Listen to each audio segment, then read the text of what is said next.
What's up, everybody? Welcome to the Fantasy Flex podcast from the Action Network and Fantasy Labs. I'm your host, Chris Raybon. The 2025 NFL Draft is now in the book, so we got to bring back our guy, one of the top fantasy rankers in the game, my co-host, the oddsmaker, Sean Kerner. Sean, welcome back.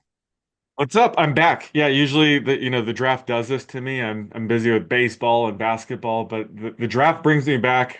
It was definitely an exciting one. Usually I have like a handful of props. This year I only had one. Jalen Walker over 8.5. That cashed with the Falcons getting him 15th. I finished fourth in the Fantasy Pros mock draft accuracy contest, just Congrats. under our former colleague. Matthew Freeman, who's always, crushing mock drafts and everything. He finished third. Congrats, Freeman. And you just had a birthday, so happy belated birthday. I hope you had a good one. Thank you, thank you. Oh yeah, I did. I mean, and it was not even a bad draft for the Giants, so I can't say I was too disappointed. Yeah. But yeah, we're gonna go position by position here, just through all the fantasy fallout, our kind of immediate reactions from the draft. We'll try to focus on the most fantasy relevant guys, but I know there'll probably be a couple of deeper sleepers that'll make our way into the conversation here. So I know best ball heads will like that. I'll kind of give the best ball ADP for a lot of these guys. Best ball tends to be aggressive on rookies, so some of them may sound high, but curious as to where you are on these guys, Sean. So yeah, we'll just jump right in, starting at quarterback. Cam Ward goes first overall to the Tennessee Titans. He's been getting drafted around QB 24 in best ball. Just your immediate takeaways on him. How can he kind of where do you see him kind of performing relative to some of the other first overall picks, I guess, that have come out in the past? Yeah, so this wasn't a shock at all. I think we've known that he's going to the Titans for a while now. And compared to last year's class, I think he would have been just under, Caleb Williams, Jaden Daniels, and Drake May tier. So he Mhm. probably would have been the fourth quarterback if he was in last year's class to kind of compare skill sets here. But I think he's a solid, NFL caliber starting quarterback. He probably starts week one. So that like pour one out for Will Levis. It was fun while it lasted. The meme king, as I like to call him. I think my favorite was the hands behind the, head pick six. Oh yeah. We might see a couple more starts from Will Levis. Maybe you and I can have a side bet on rest of career starts. But his odds of being a week one starter for another team are pretty much gone now. So that's the end of the Will Levis era. I think Cam Ward's going to take over from day one. Sort of a high floor option in his first year. Uh, has a really good arm. He's an aggressive downfield passer. Um, for fantasy purposes, he has some rushing upside. I think he could be similar to like Russell Wilson, like younger Russell Wilson. Like he could, average 20 yards on the ground. So I think, he probably peaks as a QB2. I don't know if he has the rushing upside or the talent around him to be a QB1 as a rookie. He would have to have a CJ Stroud type rookie season. But I loved watching Cam Ward film, like he's very calm and collected in the pocket. He reminds me of like a smaller Dante Culpepper. And he's constantly looking downfield. I think if there's one player from the Titans I think benefits is going to be Calvin Ridley, who saw just a ton of uncatchable balls from Will Levis last year, especially downfield. So I think Ward's going to help boost Calvin Ridley. But I think it might take Ward a couple years to really hit his stride. I think they're going to need to add more pass catchers around him to pop. But I think as a rookie, he'll be a low end QB2, and might have more rushing upside than people realize. Yeah, that's what we've kind of seen too out of these number one overall picks over the last few years. They've finished between QB 16 and QB 25, the last four, going back to Joe Burrow. And they haven't had that top end upside really since you go back over a decade to like the Andrew Lucks and the Cam Newtons of the world. So it'll be interesting. But yeah, I agree. I think he's not on the level that some of last year's class was Yeah. in terms of as a prospect. So he's a high floor option. I think in best ball, he's one of those guys. If you're waiting, on your QB2 and you're one of the last people to select your QB2 and he's still there around QB 24, he's fine. But I'm not taking him the way, we were kind of targeting guys like Jaden Daniels, even Caleb Williams as upside picks.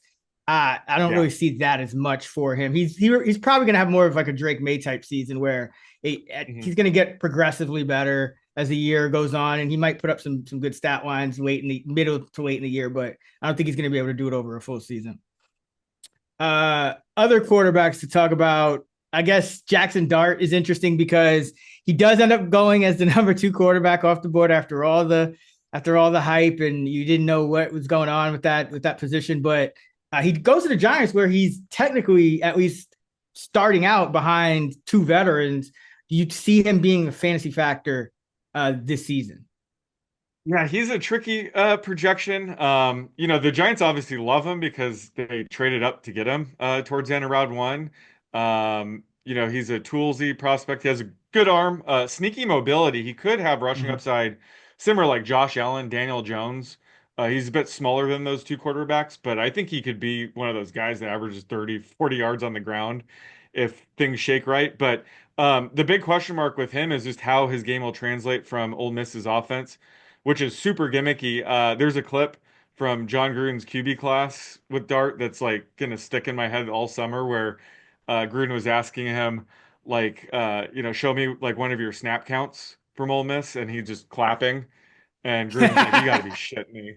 Oh So it man. just kind of goes to show it's hard it's not Dart's fault. That's just the system. So he might have a steeper learning curve than other, first round quarterbacks. So I think it's kind of nice actually that he has, like Russell Wilson and even Jameis Winston there to help guide him along. He doesn't have a ton of pressure. He's not probably going to be thrown out there week one, maybe not even, by week eight. So he can kind of just prove himself, get a lot of reps. And then when the time's right, he'll start. I have him projected right now to start like 8 games. So I don't know if he's going to be a huge factor this year, but when he does start, again, he does have that rushing upside that we like. So he could be, sneaky QB2 with upside when he does eventually start. And, he's paired up with Malik Neighbors, one of the best young receivers in the game right now. So that's a good landing spot for him. I think, the Steelers would have been better in terms of just raw games played, but I think the situation kind of helps him adjust to the NFL. I think he's going to take a little bit longer than most, first round quarterbacks. Yeah, so he's essentially in that tier of like guys where it's whenever he finally does start, you probably want to pick him up off waivers or whatever because Yeah. he has enough rushing upside for that to potentially just carry him at least in For the short sure. term. Yeah, or like best ball, he's your third quarterback. You're thinking about like, week 17 championship, stacking him with Malik Neighbors, things like that, getting creative. But yeah, I don't think he's going to start week one. And they've already kind of hinted that it's Russell Wilson's job to lose, but certainly this is going to be a camp battle with all three quarterbacks that we're going to be watching closely. Yeah, and he can lose it. I mean, what we've seen out of Yeah. Russell Wilson at different times, he could win it. He could hold him off. I mean, he could hold off Jameis, but if Jart shows promise, I wouldn't be surprised because these guys they have to be coaching and GMing for their jobs at this point. I mean, they looked like they had a pretty Yeah. good draft, and Joe Shane and Dable, but yes, I think there's going to be some desperation that could get Dart into the line for a little quicker than maybe he would on most years on most teams. All right. Any other quarterbacks? I mean, Shuck goes to New Orleans, kind of a surprise. He's kind of the most pro-ready guy. Do you think Yeah. he makes starts given the situation with Carr? They still have Rattler and Hayner, who I mean, I guess it was a prior regime, but they preferred Hayner as the backup at some point. So a lot of kind of crowded there, but Shuck is pro-ready or old. At least he's older. Old. He's older than most of the other guys, so you would think he's pro-ready. I should put it that way. Yeah, he's 26 years old, or he's going to be 26, I believe, when the season starts. So he's definitely, of age to be pro ready. But yeah, I'm done with Spencer Rattler. I'm done losing Spencer Rattler props. So I'm hoping they don't turn to him anytime soon. But yeah, with the Derek Carr situation, hopefully you have more information than I do. What's going on there? He's dealing with some sort of shoulder injury that could like make him actually miss week one or longer, right? So they might need someone like Shuck to step up. And there's, he's owed $40 million this year, but it could be a messy divorce between the two. So Shuck might fall into, 10 plus games started this year. So yeah, he might. This is one of the best landing spots. They obviously passed Mm-hmm. on Shedeur Sanders, so he could end up starting 10 plus games this year. And he's more of a pocket passer, so maybe more of a QB3 option, but certainly love this landing spot for him in terms of like getting games started as a rookie. Yeah, he could be free game started if you really want to wait at quarterback with your either your QB2, if you're going three quarterbacks, obviously he'd be your QB3. But yeah, he's someone to definitely watch. I think with Carr, no one knows for sure. I think that Mm. it doesn't seem great, right? And the fact that they take the pro ready guy, the older guy over, True. maybe some longer term prospects with a little bit more upside could be telling. But again, this is kind of a new regime, here, and we just kind of got to wait and see. But it's definitely, I think there's definitely something up with Derek Carr. And I mean, he was actually last year he was playing well, and then kind of deteriorated again, and then the injuries. So yeah, I don't know Hmm. where they really stand on him, but reading the tea leaves doesn't look too great for Carr. So yeah, Shuck is a guy to monitor. Speaking of Shador, he goes in the fifth round to Cleveland instead of in the second. Or, I mean, some people thought he was going to go in the first initially. They Yeah. also get Dylan Gabriel, though, in round three. So, I mean, when you're talking about projecting games started, what do you even do with Cleveland? They got Joe Flacco, Kenny Pickett, Dylan Gabriel, who they draft 2 rounds before Shador Sanders. And I feel like any four of those guys could win the starting job in week one. Yeah, like Deshaun Watson's probably not playing this year, Mm-mm, right? mm-mm, With the Achilles. So probably not. there was a market for this on DraftKings, or I think it's still up, but who's going to be the week one starter? And Kenny Pickett was minus 110, and Flacco was like 7-1. I think he went up to like 15-1. I was projecting Flacco for 10 plus games, but maybe they give Pickett a shot. Maybe Flacco's like a cap casualty. I don't know what's going on here, but it's going to be fun to watch. Like, I'm a preseason to Gen, so week one is going to be amazing with, Pickett, Gabriel, and Sanders competing. Yeah, maybe this whole experience, humbled Sanders and he emerges as the starting quarterback. We don't know, but I think just based on the odds and what I'm reading, Pickett might get first crack at it, but this is kind of a disaster. Their team total win total is one of the lowest, I think, at 5.5. So this could be more of a tank job. Not and then not a situation I'm investing in best ball right now, but I would imagine that Flacco does, start the most games. But yeah, this is one of the murkiest and trickiest quarterback rooms to project right now. Yeah, we kind of talked about heading in the draft. Like you look at Shador going at QB 29, and I think Dart was QB 31. Like if they don't land in the right spots, like Yeah. they're going to be way over. I mean, I know it's just for QB3, but still being way overdrafted still kind of looks like that could be the case. Although beating out Kenny Pickett, old Joe Flacco, and Dylan Gabriel, I mean, maybe Shador did land in the ideal Yeah. situation after all. Yeah. One other guy I want to mention, Jalen Milroe, because the Seahawks did take him in the third round. They did trade Sam Howell, so he's second on the depth chart right now. I don't think he's going to overtake Darnold or anything for that starting spot, but maybe they use him a little bit like in a Taysom Hill role, and of course, Darnold could always get injured or something like that. So I still think there is some upside with Milroe. Obviously, not the same as if he would have gotten drafted to a team that's has like an open competition for a starting job or anything like that. But any quick thoughts on Milroe?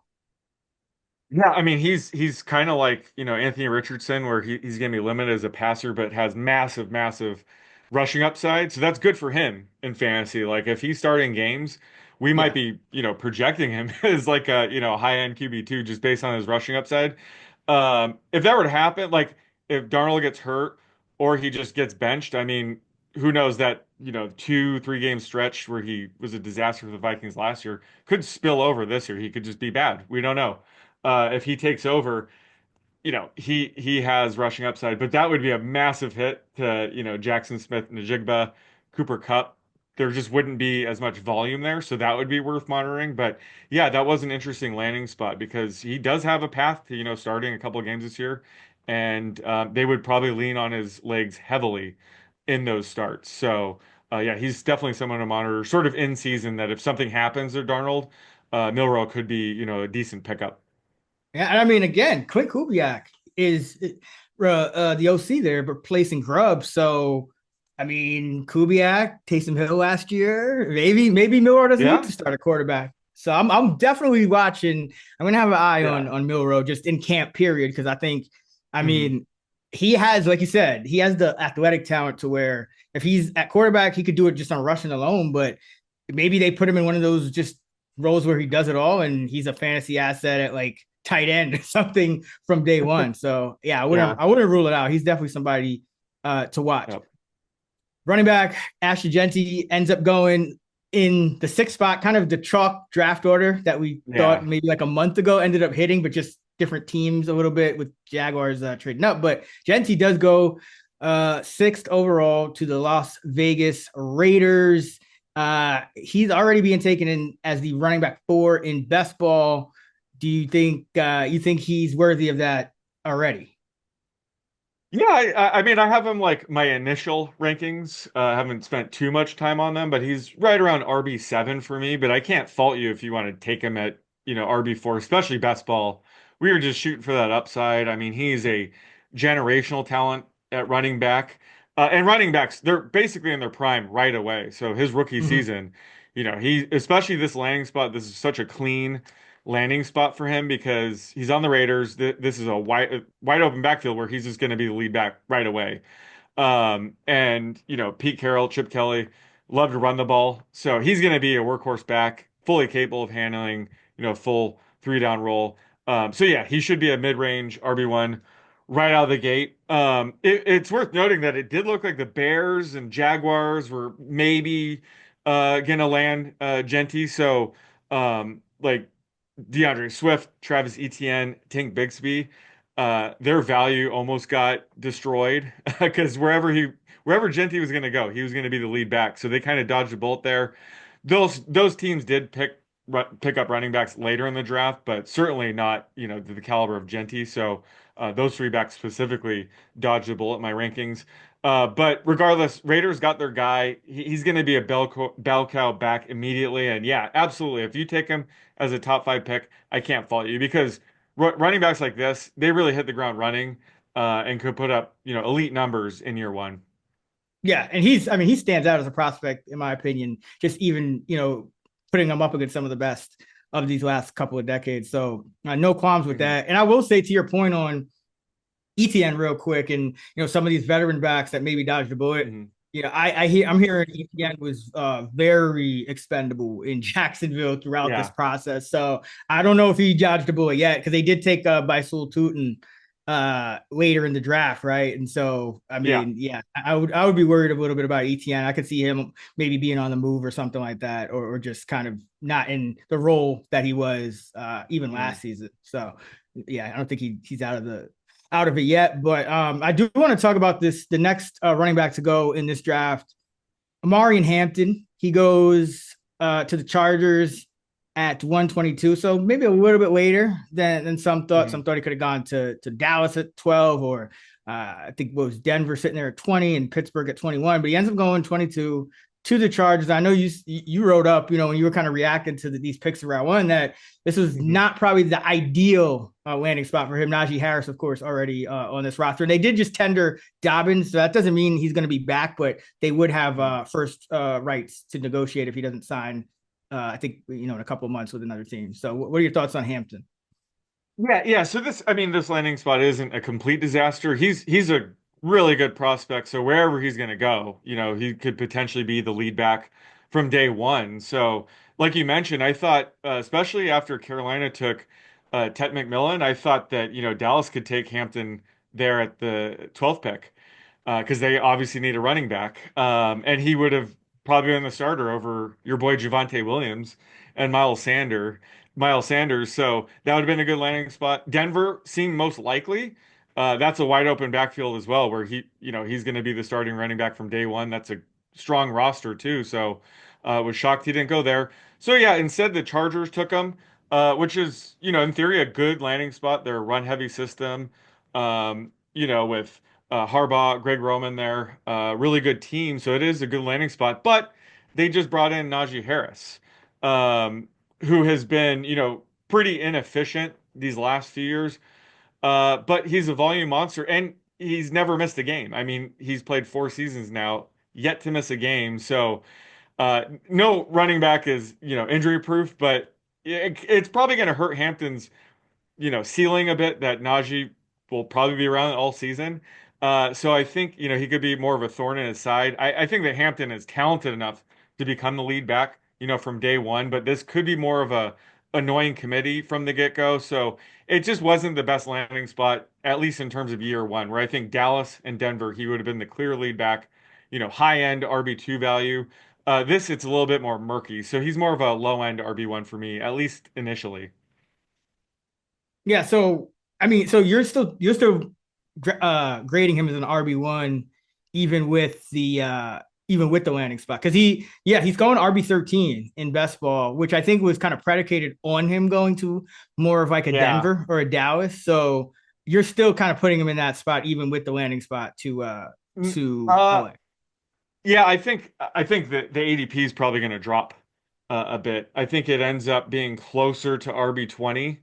So I have him right around there, like RB22 to RB24. Um, Not exactly like Bucky. Everyone's trying to find this year's Bucky. We already talked about last year's Bucky Irving. This is sort of a similar situation. I don't know where, people might project Najee to start the season, but I just don't see it. If anything, it's just going to be, sort of a 50-50 committee to start. Where we mentioned it, like he was assumed to go to like Denver or possibly Dallas, where he had no competition. Say what you will about Najee Harris, but he is competition. So that's why I think ADP is going to drop a bit, and I'm thinking he ends up being closer to RB20, which is kind of where I have him right now. And he could just put up and have a similar role to Dobbins last year. You know how Dobbins, Mm. they were a run heavy team, but Dobbins took that clear lead back role, and you still had even when Gus Edwards was healthy, Gus Edwards would still get his, whatever 6 to 10 carries. But Dobbins was kind of that clear guy, and he would get the more explosive runs. The only thing was sometimes he wouldn't get all the goal line work. I can't see why Hampton wouldn't, but yeah, it could just be a similar thing to Dobbins, and that would still be RB borderline RB1 for Hampton. So Yeah. not too worried, but I agree it's not the ideal landing spot compared to some of the potential spots like Dallas or Denver. Yeah. Uh, Travion Henderson, he's another guy going super high in best ball, RB17. He lands with the New England Patriots early in round two. Now, I think they did a really good job kind of building around Drake May here. So, what are your thoughts on Mhm. Henderson in the landing spot? Yeah, so just first of all, it's a huge blow to Ramondre Stevenson. This is some serious competition, and it's a new coaching regime under Mike Vrabel, so they likely view Travion as their guy, and Ramondre had that multi-year deal, but he still lost snaps to Antonio Gibson last year. Wasn't there like a few times where he was essentially benched for Gibson. So he had a rough season last year.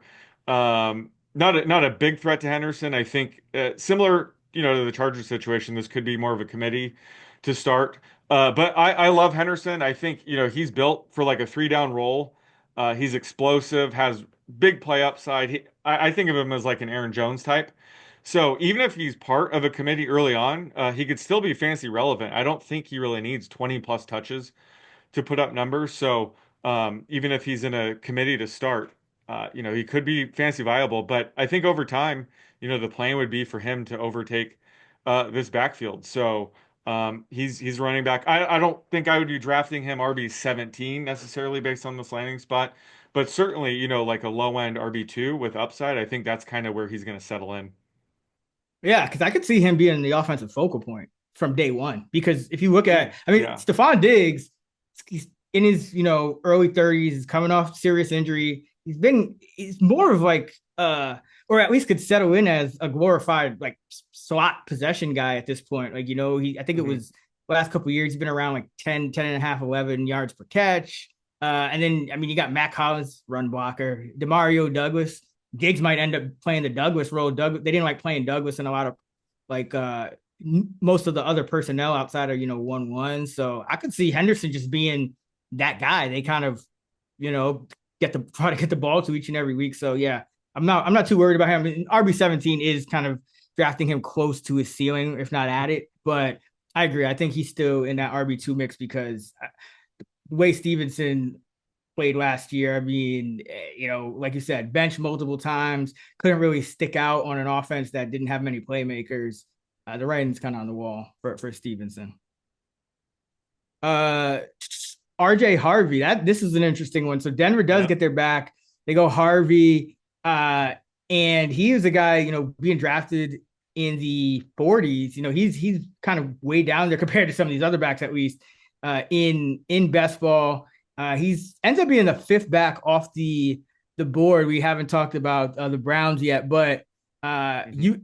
Harvey out of UCF, 5'8", 205, but has some intriguing kind of juice to him. And I think he's talented enough to win this Denver job from day one as well, even though it's not like a blue chip prospect. What are your thoughts on Harvey? Because I really like him personally as a Yeah. sleeper.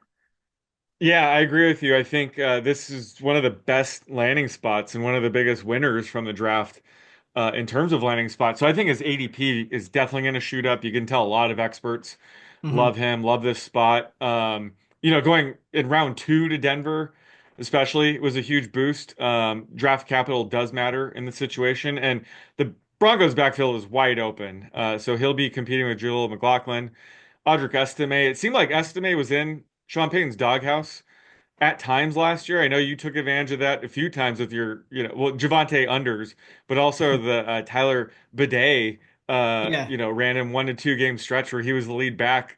So Peyton loves going with the hot hand. Seems like this could be his guy, and he sees a lot in Harvey. Denver, they targeted the running backs a ton. They had the fourth most targets to backs last year, and that Harvey flashed that skill set at UCF. He's pass catching back, fully capable of being, three down back, but he's definitely a pass catching back. And he's a smaller one, but he does remind me a ton of Chase Brown, who we saw, last year, given the situation, he was able to handle a full workload and was like a top five running back. So I think he's capable of, being like a Chase Brown from last year if they need him to be. But yeah, this is one of those spots where his stock went up a ton just based on where he went in the draft. Yeah, estimate day three pick. McLaughlin, undrafted, I believe. Bidet, Yeah. day three pick. So, talent wise, this is only the fourth time a Sean Payton coach team has drafted a running back before day three. The other three guys, Reggie Bush, Mark Ingram, Alvin Kamara. So Boom. All pretty good. all pretty good. And all got Yeah. at least about I think it's 13 touches per game in their rookie year. So usually when a Sean Payton team, breaks the bank for a running back and uses high draft capital, they're going to use them from the jump. So yeah, I think Harvey's stock is just exploded, and I think he's a really good player too. And this kind of is why you saw teams, or you saw analysts say, this is a deep running back draft because you could get a guy like him in round two. And I don't even know if a lot of people had him going this high. So, Mhm. love him. I think he might end up being a top 24 back, right off the jump, right from week one. Another guy has that potential, went a little bit later, but Caleb Johnson goes to the Steelers. He was being drafted as the RB 26 already, so people kind of expected him to land in a pretty good spot. What are your thoughts on him? You still got Jalen Warren there in Pittsburgh as well. Yeah, I thought this was a great landing spot. Before the draft, I had him pegged as like Najee Harris 2.0. So it's kind of fitting that he goes to the Steelers, who are looking for a Najee replacement. But, just watching his Iowa tape in the black and gold, he looked like Najee Harris out there. Tallman's already talking him up, talking about how he can handle bigger workloads. And more importantly, he highlighted something I noticed with Caleb in colleges. He ran into stacked boxes constantly. Just over 50% of his carries came against eight or more defenders in the box. So those are NFL, level defenses that he's facing, which was most in the class by far. The next closest was just 39%. So, um, you know, Tomlin took note of that.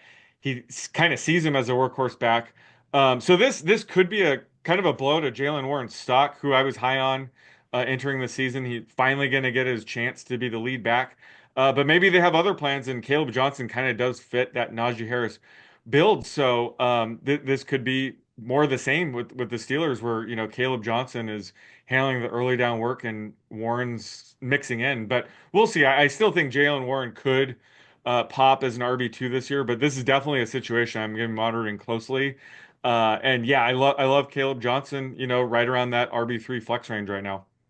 Yeah, that's the writing's on the wall. I think that they don't see Warren as that. Like I think Mhm. they are happy to kind of use him in a similar role that they've used him these past few years. But yeah, I don't. He's never kind of made that jump. And when he has, I think he had like a goal line fumble and thing like he just never really wrestled that job away either to and given him confidence. So I don't think they would have taken a back this high even if they felt good about Warren as a lead back. So yeah, I think it's going to be Johnson here.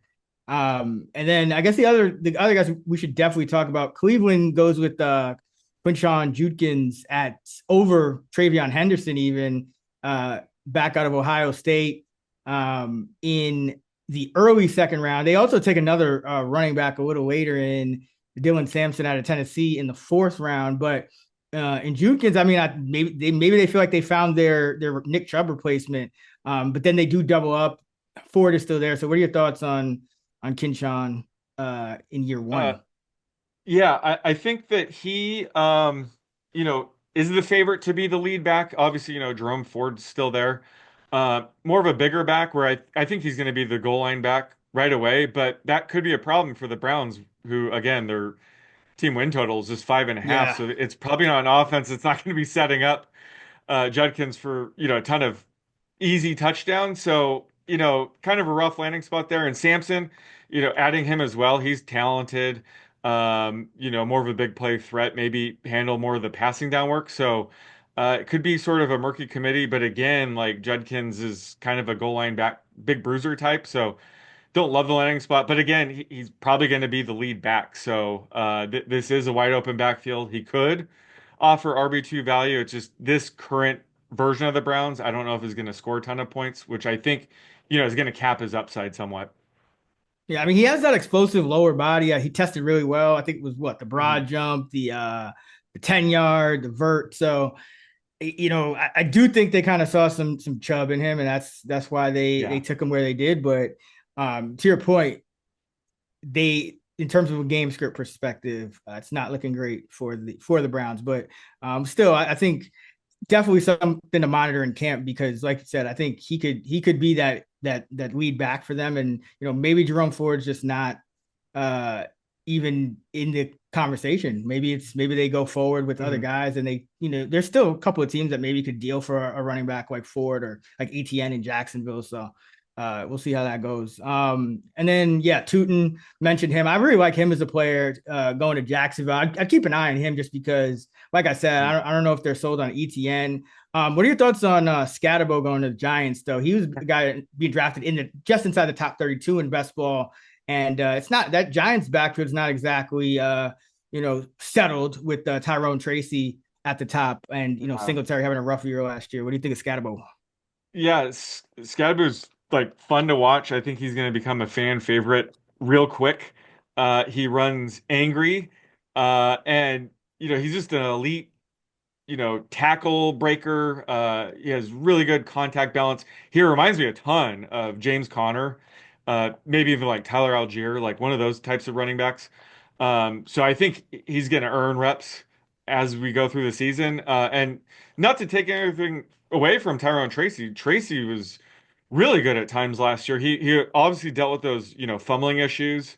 I think he had 5 last year, but he was, a former wide receiver converting to running back, so expected some growing pains. So, I think Tracy will probably start off as the lead back, but Scadaboo is definitely going to make some noise, and I think the Giants fan base will love him. So, he could be kind of a second half guy here where he's just going to kind of earn reps as the season goes. But he's very fun to watch, and I think, this is a pretty good landing spot for him as well.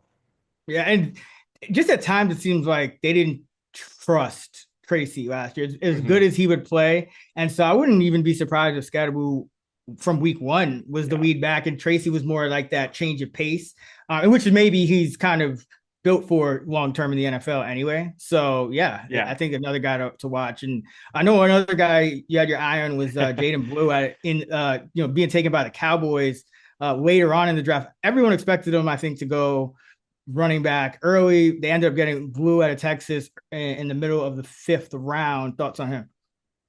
Yeah, everyone's trying to figure out this year's Bucky Irving. I think this guy might be the closest version to it. Just based on the process I came to with Bucky last year was, he ended up on a wide open depth chart. First of all, so he's got to compete with Javonte Williams, who you especially faded him a ton last year. He's probably washed at this point. Miles Sanders, he's in the later part of his career, so Blue could take over as lead back for the Cowboys. He's great athlete. He's fast. He's, home run threat. Also a good pass catching back, so he could do it all. He's a little bit undersized, and he didn't really have a workhorse role at Texas, but he was playing behind Bijan Robinson, then behind Jonathan Brooks, and then last year was his chance, and he suffered an ankle injury. He was dealing with an ankle injury, pretty much all season, so he didn't, have a massive workload. But I think he could do it at the next level, and could be kind of like a Tony Pollard in Dallas type of running back. So if there's anybody I think that could be more of a Bucky Irving type, really under the radar guy in a great spot, it would be Jaden Blue this year. Yeah. Do you think he would get goal line work? Because that's the when I think about, all right, what would Williams actually do if he made the roster? I mean, besides pass down, Yeah. I guess it could be goal line because I know Blues would understand. Do you think Blue would like lose goal line reps if he was the lead back, or because they were doing that last year with Dowdle even where Zeke was still getting goal line work until the latter third of the season. Yeah, that's definitely something I could see happening. I mean, what wasn't Bucky Irving eventually handling goal line work too? He and Bucky are the Yeah. same exact size. So if he's playing well, like Bucky was last year, they might say, "Hey, just give him the goal line work too." So I could see that happening. But yeah, I think from the get-go, I wouldn't be shocked if it is Javonte from the start because he does profile as a bigger back. I mean, he's 20 pounds heavier than Blue, but it's one of those things where it could just be more of a hot hand thing where if Blue takes over. Now, I'm just, this is a dart throw. I'm not saying Blue is going to take over as the lead back, but if he does become, the Cowboys lead back, I could see them when they get down to the 1 yard line, just leaving him in there. So there's that outcome as well. But again, this is just a backfield where, there's not much in his way. So if he is playing well, I think he could play every single role in this backfield. All right, let's go to a wide receiver. Let's start with Travis Hunter and go. He goes 102 to the Jags who trade up with Cleveland. He's being drafted as the wide receiver 35 in best ball. Does he slot in immediately as this number 2 receiver for the Jags? And how much, like, what's his snap rate going to be, you think, given that he's also probably going to play some type of a role at cornerback? Yeah, I was going to ask you if we could set like a routes run, like average routes run rate for the season, what you would set it at. That's really the biggest question with him, and it does sound like they want him to focus on receiver at least initially. That's probably where he should be, full-time wide receiver lined up across from Brian Thomas Jr. And then play cornerback as well. And it's worth noting at Colorado, I think he was mainly, in the cornerback room preparing as a defensive player. So this might be the first time he gets, full time, sitting there in the film room and everything, preparing as a receiver. So the sky's the limit with him there. I'm guessing like it'd be like an 80% routes run rate, save him a little bit for defense. But this is something we're obviously gonna have to monitor.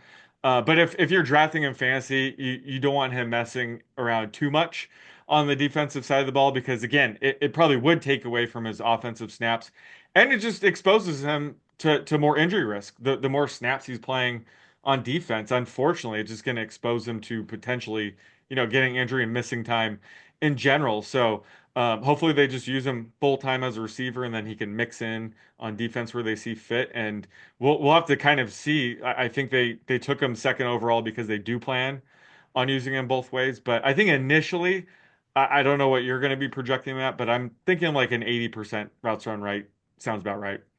Yeah, I was thinking somewhere in that 65 to 85 range. Probably a little, maybe in this, probably 75 to start, I think, a little conservative, Mm. 70, 75, just because um you could see them, kind of all right, taking him out maybe on some early downs because you got like Diami Brown, you still got Gabe Davis there, obviously Thomas. So you Hmm. got some other big body guys that maybe You take him out. But I mean, there's just a lot of targets up for grabs after Thomas because you didn't bring back Evan Ingram, and then Yeah. Christian Kirk is gone as well. So most of these other guys are just, kind of wind sprint guys. Diami, Gabe Yeah. Davis. I don't think Parker Washington's going to get as many reps to even be a factor now that Hunter's here. So yeah, it's an intriguing spot for sure, but really have to get a better sense of exactly what they envision. But yeah, I'm guessing he should be around a 70, 75 at least percent player if they want to kind of get the most out of that draft Yeah. slot. Yeah, that sounds fair. And I can't wait to bet on his receptions plus tackle prop. Right. Hopefully, Yeah. hopefully we have a market for that the first time ever. Combine the two markets. Can't wait for that potential. But I mean, he is a true unicorn player. So this is going to be just fascinating to see and project during the season.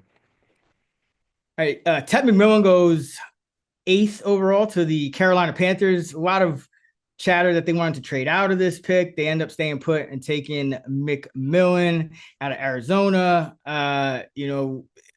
They did have an opening here at pass catcher, but some people thought it was a little surprising. What are your thoughts on the landing spot for McMillan?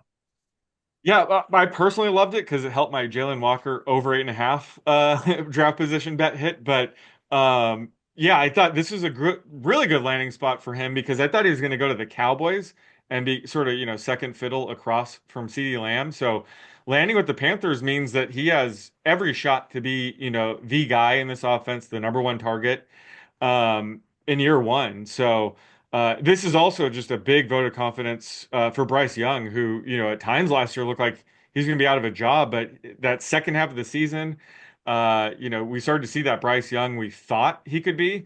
So this is a really good vote of confidence for him, giving him a weapon like McMillan, who's kind of a, polarizing prospect. He's a bigger guy. He can win downfield, probably better than expected after the catchability. I've seen people compare him to Drake London, which may or may not be fair. I see kind of like Kenny Golladay in him, Mm-hmm. where he might be the Lions version, the really good version, or who knows, the Giants version that's more of a bust. He's kind of like could go either way. I think he's more likely to be the Lions version of Kenny Golladay, but I think he's a great fit for Bryce Young. But how do you think like he'll fit in with Bryce Young and Bryce Young's playing style? Is it going to take them some time to get some chemistry, or do you think they'll click from like day one?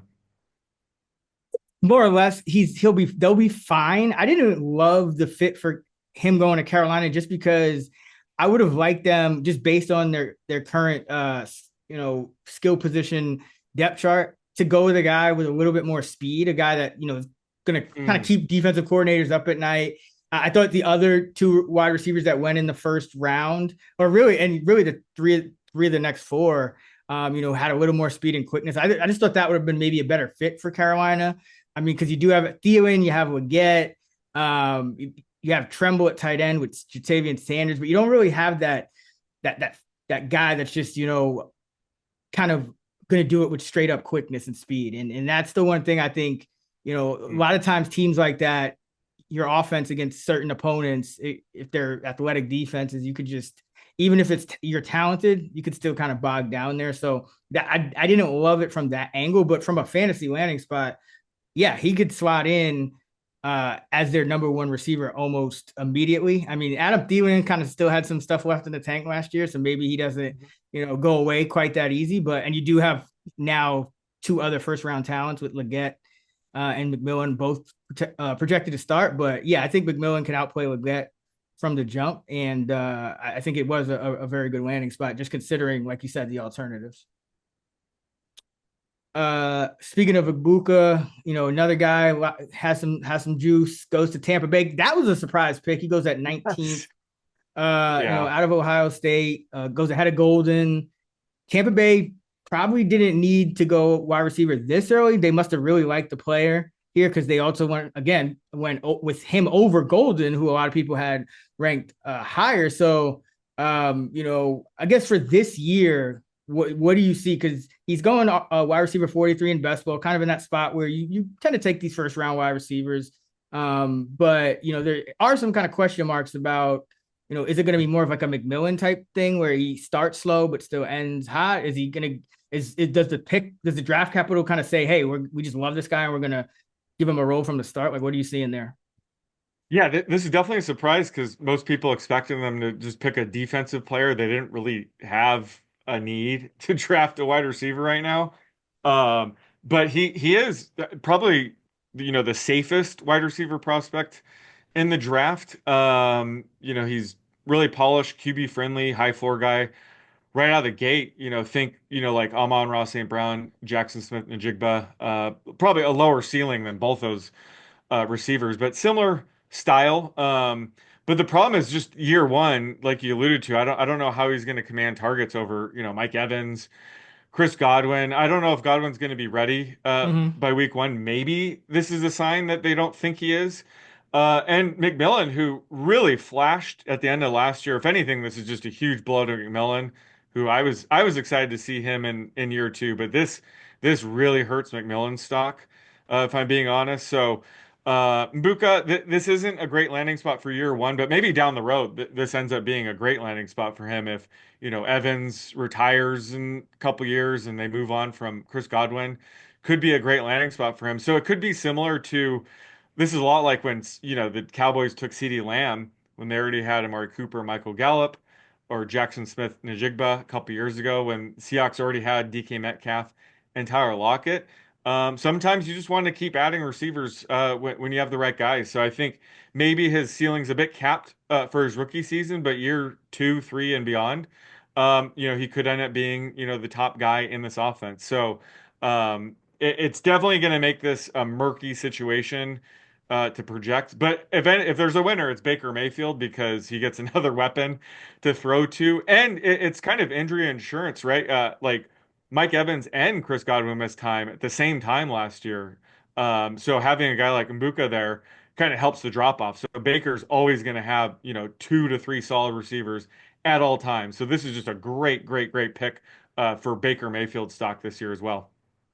Yeah, and Godwin would be the guy I think I'm concerned about, just based Mhm. on the seriousness of the injury. He's now, past that peak age. I think he's going to be 29. So, and just because the draft capital for Mbuka is, I mean, he should be a contributor from day one. So, Godwin would be kind of the guy I circle and say maybe they don't think he's going to contribute as much as you would otherwise think. So, I mean, Mbuka could end up being uh, a top a wide receiver three as soon as this year. I mean, he definitely has the talent, and that offense was just so powerful that just by being on that offense, I mean, Baker was playing so well. Yeah. And you mentioned Evans getting a little older, but yeah, I'm really gonna watch Godwin and his status because you might just end up having Godwin as the guy with like a lost season, and this is a non-issue for Mbuka. Matthew Golden goes 23rd to the Packers. They also draft Savion Williams in the third. But I mean, Golden, the fact that they were willing to take him here, and he did kind of slip down the board a bit, so maybe it had something to do with value too. But I mean, not great news for the other glut of young receivers on their roster. But Yeah. what are your thoughts first of all on just Golden and where he slots in this depth chart among Reed? I know Watson's hurt, but you also have Dobbs there and then Wicks. Yeah, yeah. I mean, on the surface, this looks like a rough landing spot, just considering how many receivers they have. But this is a rare time where the Packers spent first round draft capital on a receiver, so they obviously think highly of him. And when you break it down, like Jaden Reed, he's solid, but his playing time's always limited. He's more of just a slot guy. Romeo Dobbs is good, but not like a first round talent kind of guy. Uh, Dontavian Wicks, solid backup, but that's about it. Maybe Bo Melton will pop up every once in a while, but Christian Watson, he might miss most of the season. He tore his ACL in January. So this might not be as crowded as we think. And again, they used first round draft capital on him.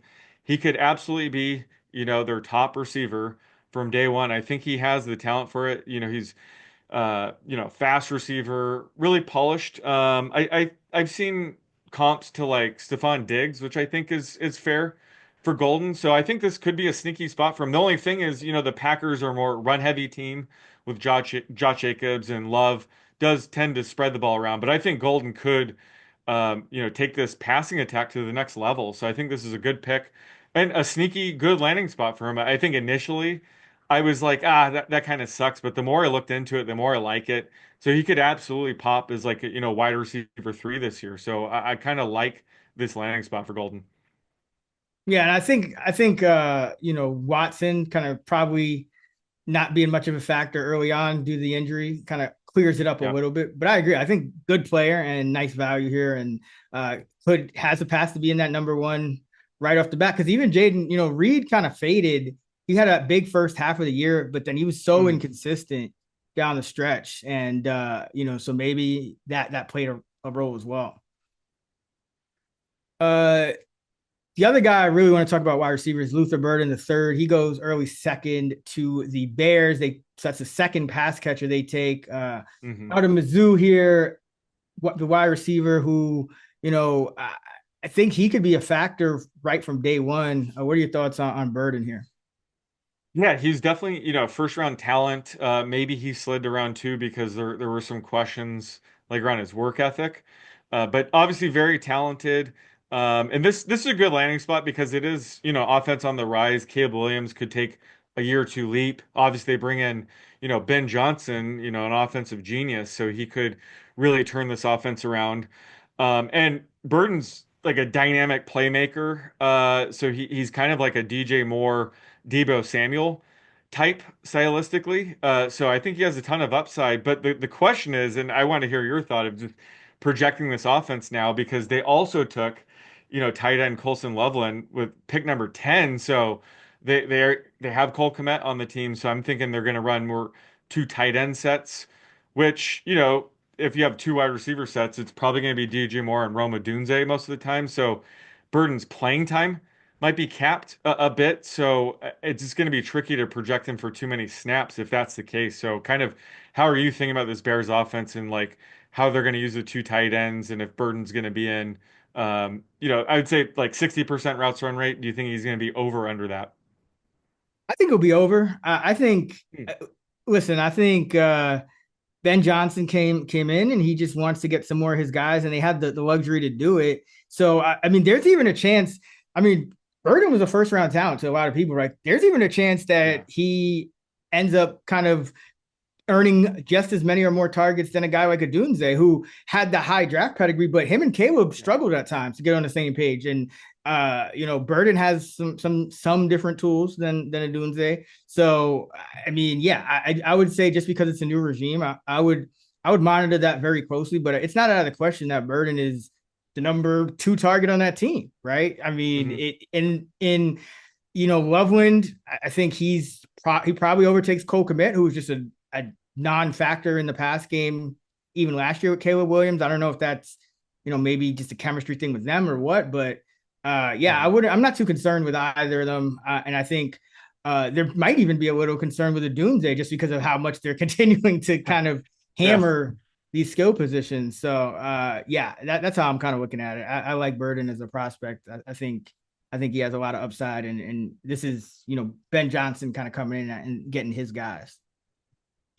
Yeah, and this Uh, is also good news for Caleb Williams. Like yes. if he doesn't break out in year 2, I don't know what more we could do for him, but he has a ton of weapons going into this year, and a better offensive minded coach.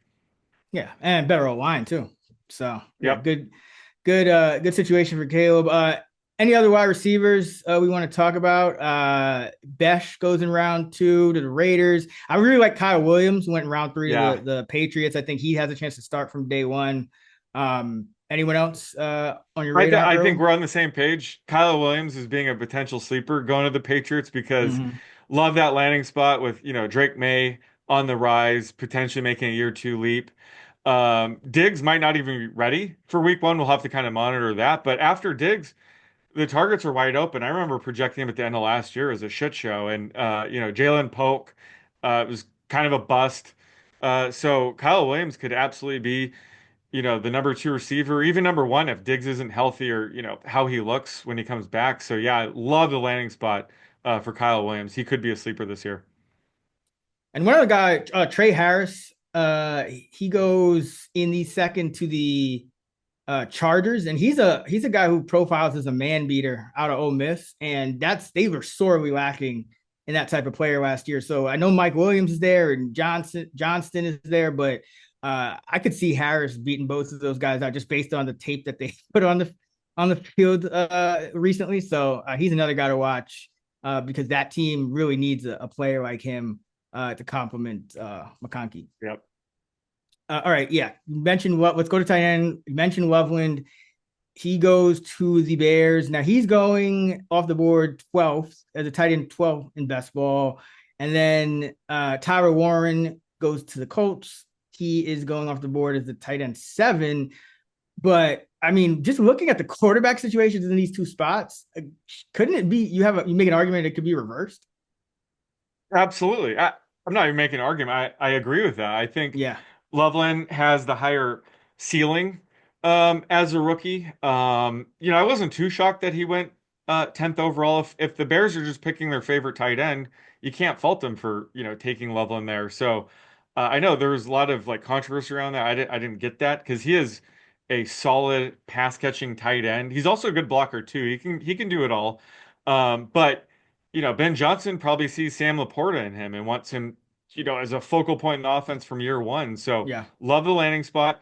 Watching him, I just kept thinking Jimmy Graham. He reminds me of Jimmy Graham when he was on the Saints. So I think he's just uber talented and could have one of those, Sam Laporta, Dalton Kincaid type rookie seasons that we've been, Brock Bowers even, that we've been accustomed to these past couple seasons. So I think he's going to hit the ground running. Cole Kmet does scare me a bit. Like that's going to be interesting to project, but that was kind of the same problem that Brock Bowers had last year going, to the Raiders with Michael Mayer already there. So I just think Ben Johnson sees, Sam Laporta part 2 with Loveland. So yeah, I think I would be drafting him over Tyler Warren, who probably has a higher floor in year one. But we're here to win fantasy football championships, not finish third. So give me the guy with the highest upside, which is Colson Loveland.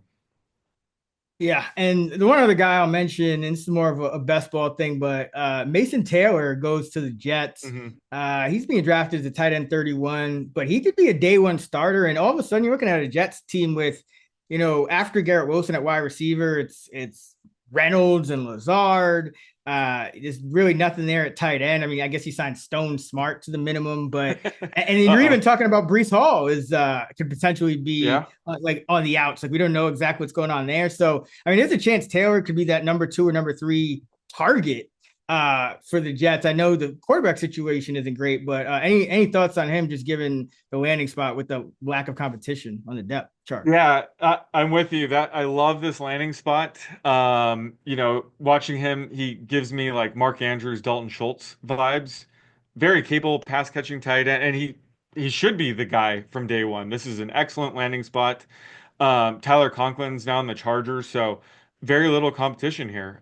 So yeah, love this landing spot. I guess the only catch here is, the quarterback situation is a little bit to be desired with, Justin Fields and Tyrod Yeah. Taylor, but still like they drafted him to probably start week one, and I think he has the skill set, the pass catching chops to be a legit, fancy asset. I don't know if he's going to be a tight end 1 as a rookie, but definitely someone to monitor and target in best ball. Absolutely. That's what I'm kind of thinking too. He might just be one of those like unsexy free like tight end 3s that just kind of like Hmm. makes a lot of people's rosters because it's just like as an Yep. afterthought. So I thought I'd mention him. But all right, that is gonna do it for our NFL 2025 draft fallout here on the Fantasy Flex. Be sure to subscribe to the Fantasy Flex wherever you get your pods. And don't forget fantasylabs.com. Turner and I will start getting our initial best ball post draft ranks out real soon in early May.